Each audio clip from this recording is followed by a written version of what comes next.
Hey, Southy here. Got to do part 2 on the Australian NASCAR Championship. This one's going to be about the rules and a question or a statement sometimes that people make incorrectly. I see comments on pages about the Australian NASCAR Championship, mostly from our American friends, assuming for some reason that we race in the opposite direction, which is just bizarre. I don't know why they assume that. I don't understand that thought process. I mean, we've been racing Speedway in Australia and even on asphalt in Speedway Australia in the 70s, and we raced then the same direction and still the same direction as in America. So I don't understand why they assume that in the Australian NASCAR Championship we raced in the opposite direction. So this is what we ran under.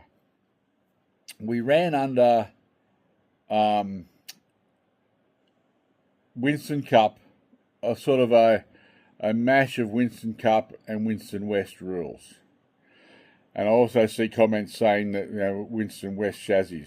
Well, there were a few Winston West chassis. Dick Mitchell ran Alan Grice and Jim Richards in his Winston West cars. Winston West are the same chassis as Winston Cup. There's no difference. It's the same car. So basically our rules were the same as in America. We ran Cup cars. We ran under Cup rules. Everything was the same. We were just a bit more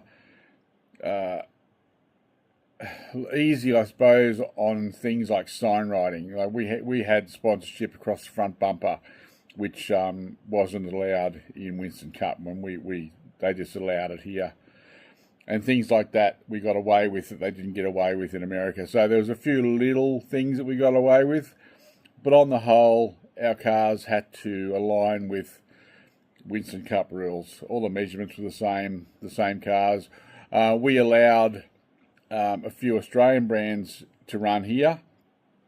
We allowed the Holden Commodore to run and the Ford Falcon to run. There's only 2 Falcons ever run, and I think there was 4 Commodores, Holden Commodores that ran, and there was one other car that someone built. There was a Holden brand car as well.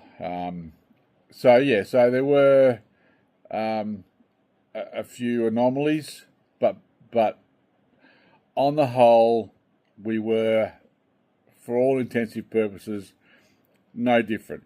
We ran anti-clockwise, exactly the same as in America.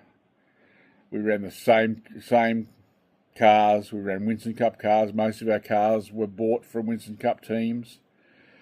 And your guys, your Winston Cup drivers came down and drove with us a lot over the years. So Winston Cup, everything was the same. And we had Bob Jane got sanctioning to use the NASCAR name and logos and everything associated with NASCAR from the France family. So we were an officially sanctioned by NASCAR series, the Australian NASCAR Championship. People still argue that point, but they just don't seem to get what the word sanctioning means. And so NASCAR allowed Bob Jane to use the name. And we had it from 1988 until the end of the 94-95 season, which ended in April. So in May 1994, NASCAR revoked their support for the series. So after 94, nothing changed. We still ran the same cars, we still ran the same rules. The only thing was we were no longer allowed to use the NASCAR name, logo, or anything associated with NASCAR. So we became the Australian Stock Car Championship. and then the Australian V8 Stock Car Championship. So yeah, that was the only change. The only change was the name, although people still called it the Australian NASCAR Championship and still referred to it as the NASCAR series, but we weren't NASCAR at all. We still raced exactly the same cars, and we still raced under the same rules package, but we weren't NASCAR anymore. So yeah, that's how what it was, and so yeah, from May '94 until 2002, we were a stock car series. We were no longer associated with NASCAR. In fact, one promoter or one guy who had a crack at his own, one and only promoting, put on a race in Western Australia for us to run, and he used NASCAR in the naming of that event, and was subsequently sued by NASCAR for using the word NASCAR in the promotion of that event, because he didn't have the rights to use it, and paid the penalty. I think that was also in 1999, or it might have been in 2000. I raced in the event, and it was actually a pretty good race meeting. The guy have to give him credit for doing a pretty good job of that event.